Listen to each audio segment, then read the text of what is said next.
Hi friends, welcome back to सिफ्टेक simplified. मेरा नाम इमरान अजीज है और मैं आपको अपने चैनल पे खुशामदीद कहता हूँ। आज की वीडियो में हम बात करेंगे पेपरा रूल नंबर 39 की, जो कि बात करता है परफॉर्मेंस गारंटी की।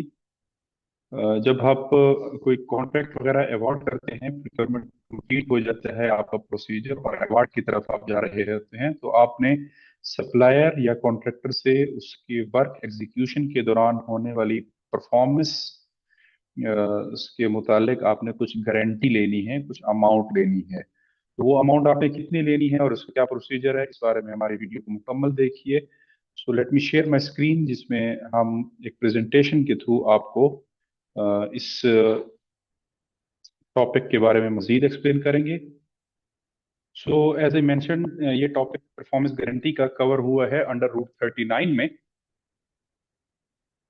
जो कि क्रिटिकल रूल है। और ये सेफ गार्ड करता है प्रोक्योरमेंट कॉन्ट्रैक्ट्स को, क्योंकि आप उन कॉन्ट्रैक्टर से या सप्लायर से जो शॉर्टलिस्ट हो गए हैं for award of the contract, उनसे आपने कोई गारंटी की सूरत में कुछ अमाउंट लेनी है, ताकि आपके काम में कल को उनकी प्रोग्रेस प्रॉपरली मेंटेन रहे। तो आज की वीडियो के लर्निंग ऑब्जेक्टिव्स डिस्कस कर लेते हैं। इसमें हम परफॉर्मेंस गारंटी को समझने की कोशिश करेंगे फर्स्ट ऑफ ऑल। उसके बाद पर्पस ऑफ प्रोक्योरमेंट, इस पर्पस इन प्रोक्योरमेंट, जो इस परफॉर्मेंस गारंटी है, इसका प्रोक्योरमेंट के अंदर क्या मकसद है और इसकी लिमिट कितनी है। अप टू 10% रूल कहता है। और प्रैक्टिकल एप्लीकेशंस देखेंगे और इसके साथ एसोसिएटेड रिस्क्स और उसके रिस्क मिटिगेशन के टूल्स भी हम डिस्कस करेंगे। सो एग्जैक्ट इस बारे में पेपरा जो है अपने डॉक्यूमेंट के अंदर अंडर रूल 39 कहता है कि where needed and clearly expressed in the bidding document. So ये शर्त है कि आपने अगर गारंटी लेनी है, performance guarantee, so you have to mention that amount in the bidding documents जो आप इनिशियली इशू कर रहे हैं। और अगर उन डॉक्यूमेंट्स में मेंशन है, the procuring agency shall require the successful bidder to furnish a performance guarantee which shall not exceed 10% of the contract amount.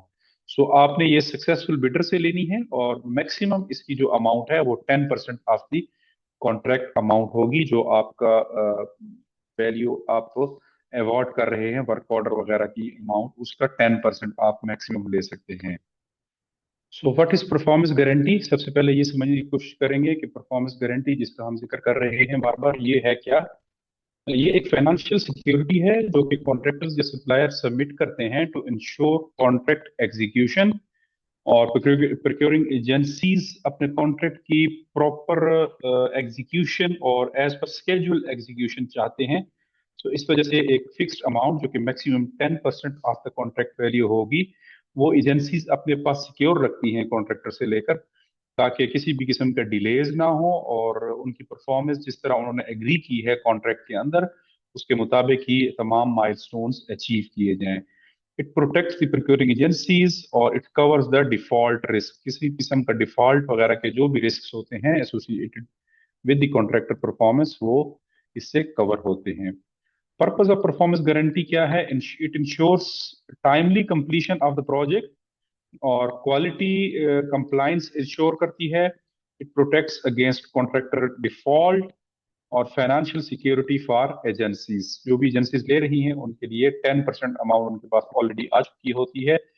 और परफॉर्मेंस गारंटी जो ही आप लेंगे, तो आप उसके बाद आप उनकी बिड सिक्योरिटी जो आपने इनिशियल 2% या मैक्सिमम 5% तक ली थी, वो आपने रिलीज करनी होगी।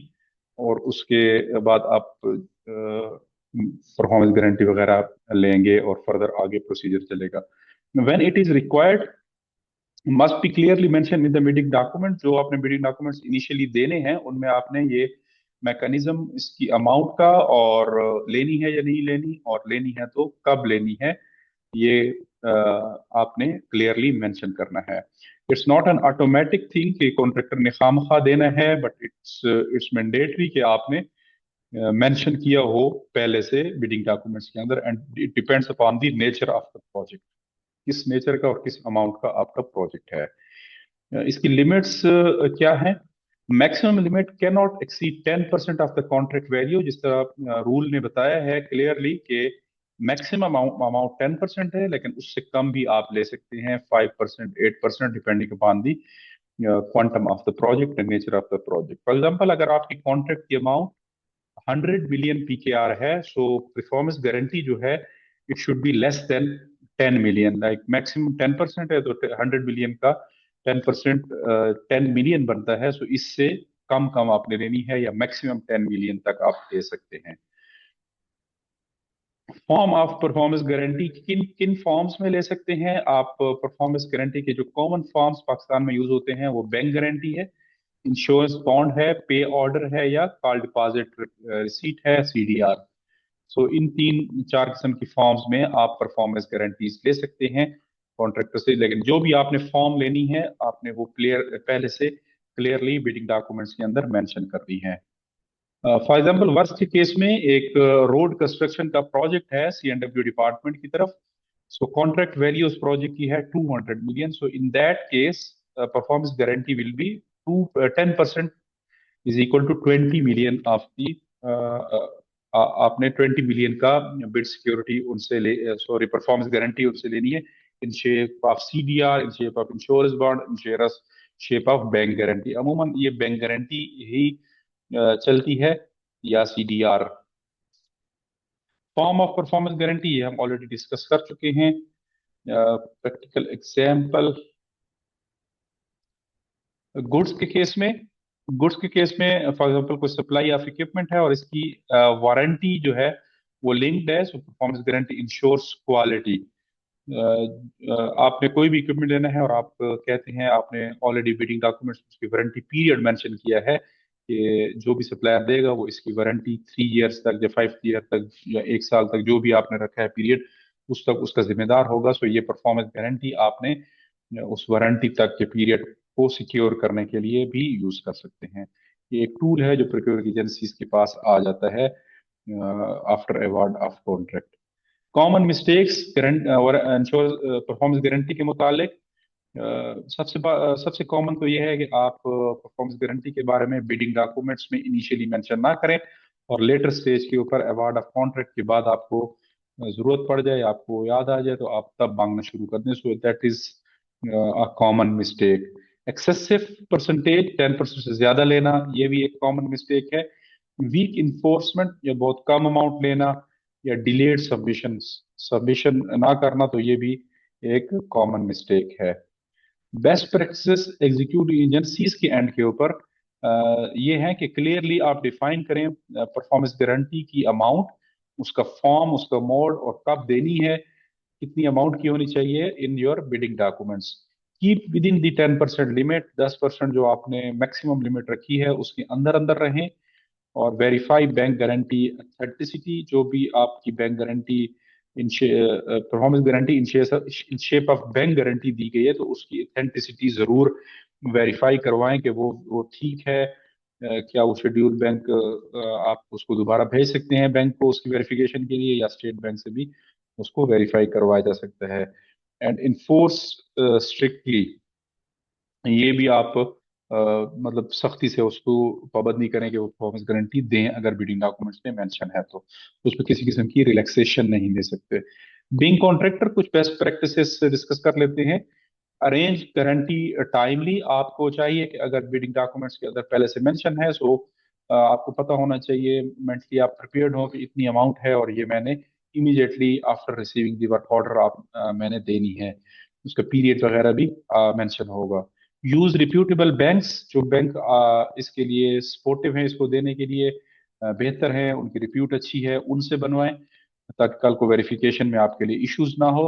अंडरस्टैंड कॉन्ट्रैक्ट ऑब्लिगेशंस, जो भी कॉन्ट्रैक्ट के अंदर लिखा हुआ है उसके ऑब्लिगेशंस वगैरह परफॉर्मेंस गारंटी के रिलेटेड, उनको अंडरस्टैंड करें और उनको फुलफिल करें और उनको एग्जीक्यूट करें। अवॉइड डिफॉल्ट, डिफॉल्ट वगैरह से बचें, आप किसी किस्म की फाइनेंशियल डिफॉल्ट वगैरह में ना जाएं, ताकि आपकी परफॉर्मेंस गारंटी को फीचर वगैरह की तरफ ना जा सके एम्प्लॉयर।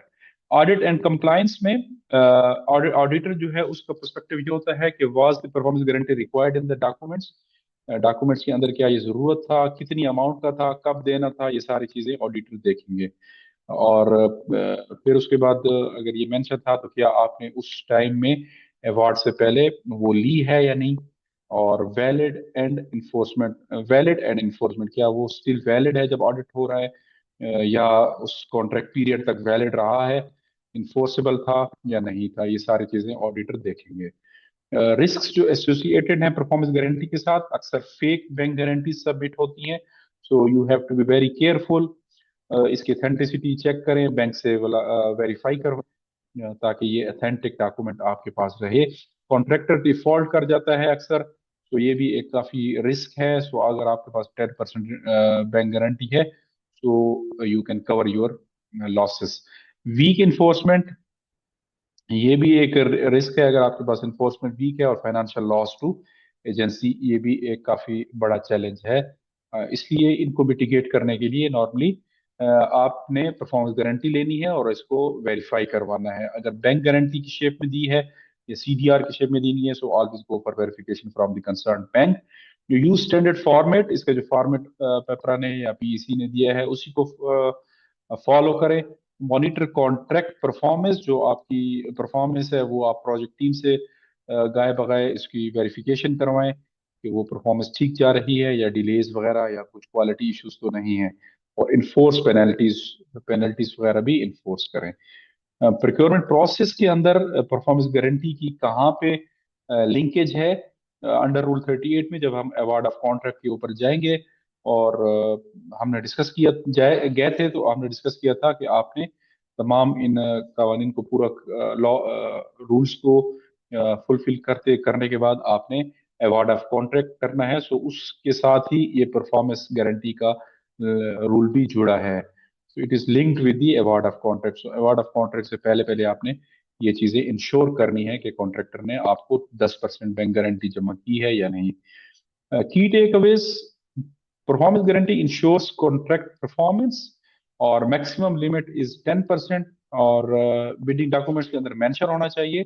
और रिस्क मैनेजमेंट के लिए एक क्रिटिकल टूल है जो एम्प्लॉयर्स को हासिल होता है। तो ये था हमारा रूल 39 की एक्सप्लेनेशन। इसमें हमने डिस्कस किया कि फाइनेंशियल सिक्योरिटी फ्रॉम कॉन्ट्रैक्टर हासिल करने के लिए आपको 10% बैंक गारंटी लेनी है, परफॉर्मेंस गारंटी लेनी है in shape of bank guarantee, CDR, insurance bond, या जो भी मोडेलिटी आपने मेंशन की है। मैक्सिमम इसकी वैल्यू 10% होगी, और वर्क ऑर्डर इशू करने से पहले आपने ये लेनी है। और चूं ही आप ये ले लेंगे तो आप उनकी जो बिड सिक्योरिटी है वो आप रिलीज कर सकते हैं। और अल्टीमेटली इसको लेने से कॉन्ट्रैक्ट की जो परफॉर्मेंस है वो इंश्योर होती है। Performance guarantee is not a formality, it is the protection against project failure। जो कि आपका प्रोजेक्ट है उसको फेलियर से बचाने के लिए एक कम से कम 10% प्रोटेक्शन आपके पास होती है। सो ये था हमारा आज का वीडियो लेक्चर, जिसमें हमने रूल नंबर 39 को डिस्कस किया। सो हमारे साथ रहिए, अगली वीडियो में हम बात करेंगे रूल नंबर 39A की, जो कि लेटर ऑफ क्रेडिट या एलसीज की बात करता है in case of international procurement, या आपने बाहर से कोई भी इंपोर्ट करनी है machineries equipment, so you have to open the letter of credit from the bank, जो कि आपका लोकल बैंक में ओपन होगा, और वो इंटरनेशनल बैंक के साथ उसका एग्रीमेंट होता है। वहाँ इंटरनेशनल बायर जो है वो इंटरनेशनल बैंक की गारंटी के अगेंस्ट आपको इक्विपमेंट डिलीवर करेगा। सो इसका प्रोसीजर हम इंशाल्लाह नेक्स्ट वीडियो में डिस्कस करेंगे। सो टिल देन हमारी वीडियो को लाइक करें, शेयर करें, और चैनल को सब्सक्राइब करें। और अगर आपकी कोई सजेशंस हैं तो हमें swiftechsimplified@gmail.com के ऊपर भिजवाएं। So thank you very much. ये हमारे लिंक्स हैं जिसके ऊपर आप हमें टिकटॉक के ऊपर फॉलो कर सकते हैं, फेसबुक के ऊपर और इंस्टाग्राम पे फॉलो कर सकते हैं, और हमें यूट्यूब के ऊपर भी सब्सक्राइब करें। Thank you very much and see you in the next video.